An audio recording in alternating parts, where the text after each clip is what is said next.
Bonjour et bienvenue dans Face à Face. Face à vous et face à moi, Jacques Nérinck, bonjour. Bonjour. Conseiller national du canton de Vaud, député au Grand Conseil, professeur honoraire EPFL, tout cela au parti du PDC.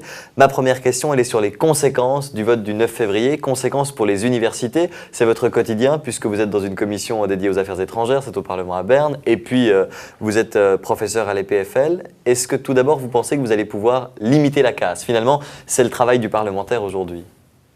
Mais ça dépend. Hein. Il y a deux volets aux conséquences immédiates qui ont été apportés par l'Union européenne dans la semaine qui a suivi le vote. Le premier volet, c'est Erasmus, c'est-à-dire la possibilité pour les étudiants d'aller à l'étranger, les étudiants suisses, et pour les étudiants étrangers de venir ici. Alors là, la situation n'est pas compliquée, en ce sens que la Suisse cotise plus qu'elle ne perçoit, et donc elle peut parfaitement financer l'opération comme si de rien n'était. D'accord. Les procédures d'inscription seront un petit peu plus compliquées, mais on peut dire que ce volet-là est sauvé. En revanche, Horizon 2020, c'est-à-dire les programmes de recherche européens dans lesquels la Suisse était très impliquée, était même le leader dans le projet Human Brain Project, là c'est la situation contraire. La Suisse cotise moins qu'elle ne perçoit. Et en fait, elle perçoit un subside, peut-on dire, de l'Union européenne. On en a beaucoup parlé il y a quelques mois. 300 millions. Ouais. De 300 millions. Alors, ces 300 millions sont perdus. Il y a une semaine, j'ai posé la question à Schneider-Hammann, qui est notre ministre de la Formation. Je lui ai demandé si la Confédération prendrait sur son budget ces 300 millions pour les compenser. Et la réponse a été totalement négative. 300 millions, si on prend un chercheur à 200 000 francs, ça signifie qu'il faut licencier 600 chercheurs. Et ça, ce sera un problème qu'on ne pourra pas limiter, malheureusement, selon vous. La seule façon de le limiter, c'est de revenir en arrière, c'est de revenir devant le peuple et de lui dire enfin la vérité. C'est qu'en votant contre la libre circulation, il détruit aussi les relations bilatérales dans tous les domaines. Il n'y a pas que la formation, la recherche, la culture, ça a été immédiat. Mais il y a la libre circulation des marchandises. Donc, voter contre les relations bilatérales, c'est aussi créer du chômage et baisser le niveau de vie de la Suisse. Vous dites lui dire enfin la vérité, vous avez l'impression qu'on n'a pas suffisamment sensibilisé le peuple à ces questions-là, à ces conséquences-là, avant la votation du 9 février? Non, on lui a dit exactement le contraire. Si vous prenez le tout de boîte qui a été disséminé par l'UDC à travers tout le pays, il y a un éditorial de Tony Brunner, le président de l'UDC, qui dit exactement le contraire. Il dit « On ne court absolument aucun risque à refuser la libre circulation. Cela ne mettra pas en danger les relations bilatérales. » Ils nous ont menti ou il n'était pas conscient, Tony Brunner, en l'occurrence? Il était parfaitement conscient. Je crois que le but de Tony Brunner, comme de Christophe Blocher, du reste, c'est de détruire les institutions pour prendre le pouvoir. Vous voyez ça aussi directement que ça?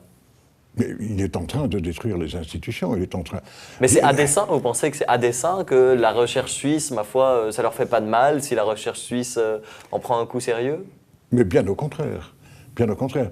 Je dirais que la résistance à un mouvement qui vise le pouvoir personnel de Christophe Blocher, c'est tout de même aussi les intellectuels, les gens qui sont au courant, les universités.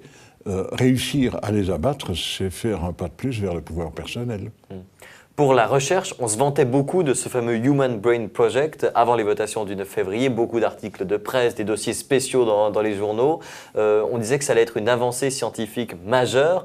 Est-ce que du coup, cette avancée scientifique, au niveau mondial, elle est aussi mise en danger, ou c'est simplement qu'elle se fera ailleurs, ma foi? Ben, elle se fera ailleurs. Ouais. C'est-à-dire que fort probablement le directeur du projet, Henri Markram, et puis toute une série de chercheurs vont se déplacer à l'étranger. Il ne faut pas se faire d'illusions. Les chercheurs sont recrutés dans un mouvement international, ils se déplacent facilement, ils parlent l'anglais où que ce soit, et peu importe leur passeport, partout ailleurs qu'en Suisse, ils sont toujours les bienvenus. Bon, votre rôle maintenant, c'est de continuer à jouer fair play, trouver des solutions. Quelles solutions on peut trouver pour la recherche suisse? Peut-être pas pour ce projet en particulier, il a l'air effectivement bien compromis, mais pour d'autres projets scientifiques de grande envergure. Ça ne devient pas impossible.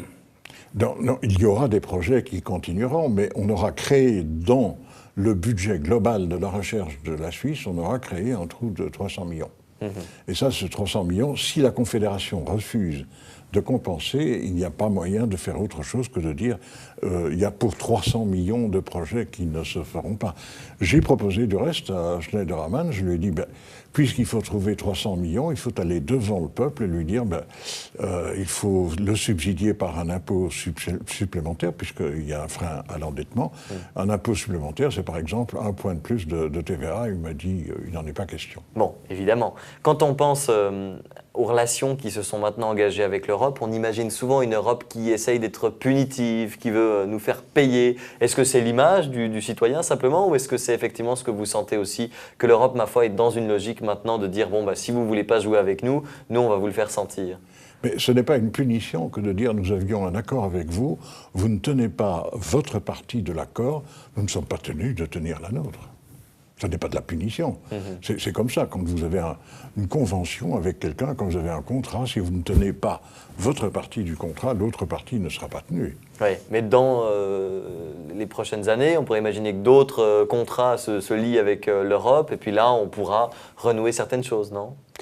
Mais c'est difficile, hein. Une fois que les chercheurs sont partis, une fois que le mouvement est freiné, il se développe ailleurs.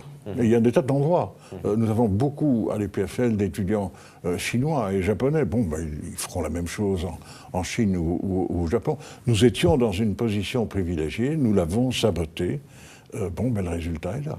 Vous siégez avec des UDC au Parlement. Ils avaient promis de faire le service après-vente de leur loi, de travailler aussi pour limiter les conséquences. Est-ce que vous avez l'impression qu'ils le font aujourd'hui, dans votre commission par exemple? Mais pas du tout.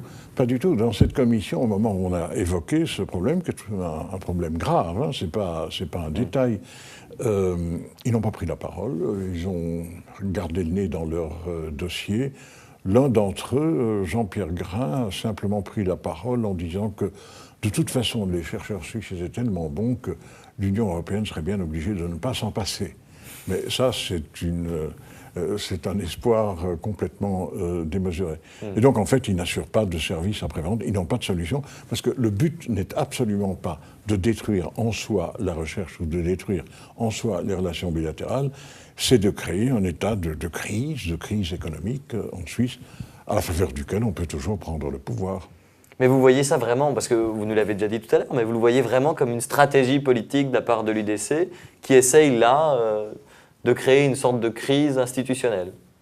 Vous le voyez aussi délibéré que ça? Mais c'est aussi délibéré que ça, en ce sens qu'en 1992, quand le peuple a refusé l'entrée dans l'espace économique européen qui eût été la porte d'entrée dans l'Union européenne, on a élaboré petit à petit les relations bilatérales avec l'accord de l'UDC. C'était en somme une façon de bénéficier de tous les avantages de l'Europe sans les inconvénients. Sans les inconvénients. Maintenant, ils n'en veulent plus. Bon, très bien. Et s'ils n'en veulent plus, qu'est-ce que ça veut dire? Ça veut dire que leur véritable but, ce ne sont pas les relations bilatérales, ce n'est pas une Suisse prospère, économique, participant au milieu scientifique, etc. C'est de dire simplement, nous avons une stratégie de conquête du pouvoir. Et la meilleure façon de conquérir le pouvoir dans une démocratie, c'est d'utiliser les institutions pour les détruire.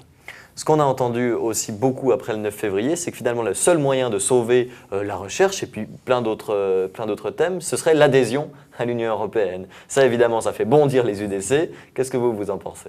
Mais moi j'en pense que c'est effectivement, ils nous ont mis dans une situation où on n'a plus que le choix entre deux solutions extrêmes.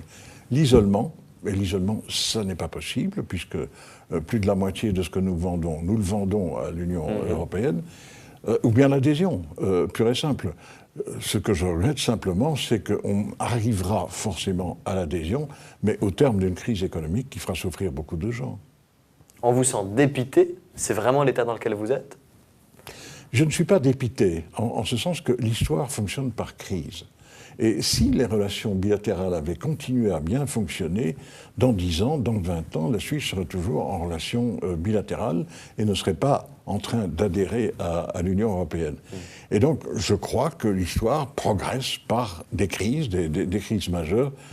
Après tout, pourquoi s'est créée l'Union européenne? Ben, c'est à la suite de la Seconde Guerre mondiale. L'Europe était complètement détruite. La seule façon, c'était de se réconcilier tous et de travailler ensemble.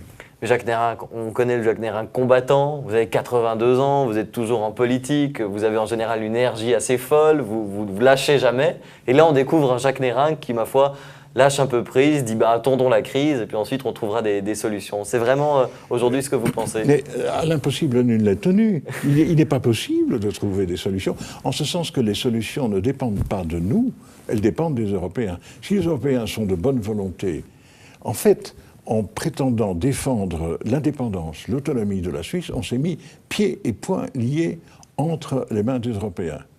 Et les Européens que j'ai rencontrés, puisque dans la commission de politique extérieure, nous visitons de temps en temps le Parlement européen, ont été absolument clairs en disant « cessez de faire les enfants gâtés. Si vous ne remplissez pas votre part du contrat, ben, nous ne la remplirons pas davantage. C'est tout à fait normal. » Donc il n'y a rien à faire. Et vous avez l'impression que vos camarades de parti, vos collègues parlementaires sont aussi dans cet état d'esprit attentiste au Parlement? Attendons de voir ce que l'Europe propose, attendons de voir comment est-ce qu'on va s'en sortir. Mais on ne peut faire qu'attendre. On ne peut faire qu'attendre puisqu'on ne peut rien faire. On ne peut pas obliger les Européens à continuer à faire ce qui nous arrange sans que nous fassions quelque chose en échange. Ça vous dégoûte politiquement que ça arrive à la fin de votre carrière politique? A priori, il y aura une fin probable, une retraite, on espère pour vous, Jacques Nérinck. Est-ce que ça vous dégoûte de terminer sur quelque chose comme ça? Ça ne me dégoûte pas de faire de la politique, en ce sens que la politique, ce n'est pas un long fleuve tranquille. Il y a des périodes d'expansion, il y a des périodes positives, et puis il y a des crises. Et les crises jouent aussi un rôle. Donc la crise qui va venir est une crise, je dirais, de type éducatif. Elle enseignera au peuple suisse qu'il ne peut pas gouverner l'Europe à lui tout seul et imposer à l'Europe des choses dont celle-ci ne veut pas. Bon, terminons sur quelque chose de positif, si vous le voulez bien, Jacques Nérinck. C'est ce que vous nous annonciez. Erasmus, c'est-à-dire les échanges pour les étudiants, ça va être préservé. Comment est-ce qu'on va faire du coup? La Suisse va investir l'argent nécessaire, c'est ça? La Suisse va... Disons que ce ne sont pas des sommes extraordinaires. Hein. Il y a 2500, 2600 étudiants qui sont échangés, autant qui s'en vont à l'étranger. Et il faut payer l'écolage à l'étranger, il faut payer l'écolage à l'étranger, il faut payer des frais de transport, il faut payer le logement, etc. Donc ça va se faire dans la mesure où les universités étrangères acceptent. Il n'y a pas de raison qu'elles refusent, si? Ah oui, bien sûr, vous n'entrez pas dans une université comme dans un moulin. Mais il y a l'écolage qui devrait les attirer quand même, les universités étrangères. L'écolage peut les attirer, mais je signale déjà que au niveau du master, nous avons à peu près 10 fois plus de candidatures à l'EPFL que nous n'avons de places disponibles. Donc nous refusons des étudiants. Certains de nos étudiants seront refusés aussi. Donc c'est un monde comme un autre, c'est un monde de l'offre et de la demande. On termine avec un peu de musique, si vous le voulez bien. J'ai un clip à vous montrer et puis je vous ferai réagir. Regardez ceci. Tous les mêmes, et y en a marre. Tous les mêmes, et y en a marre. Tous les mêmes, et y en a marre. Tous les mêmes. Vous connaissez cet artiste? Jamais. Stromae. Jamais entendu parler de Stromae?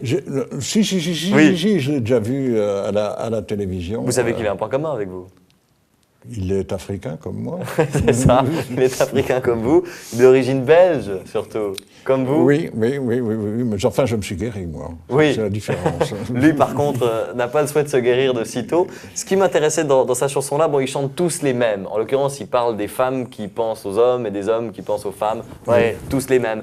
C'est ce qu'on entend beaucoup aussi parmi les politiciens. Ouais, tous les mêmes. C'est aussi ce que vous pensez parfois? Ah non, ils ne sont pas tous les mêmes. Les gens sont au Parlement pour des raisons qui sont très différentes. D'abord, il y a des partis qui sont différents, donc ils vont dans des sens qui ne sont pas les mêmes. Mais il y a, moi je dirais, une bonne moitié des conseillers nationaux ou des conseillers aux États qui ne pensent qu'à une seule chose, c'est d'arriver à devenir conseiller fédéral.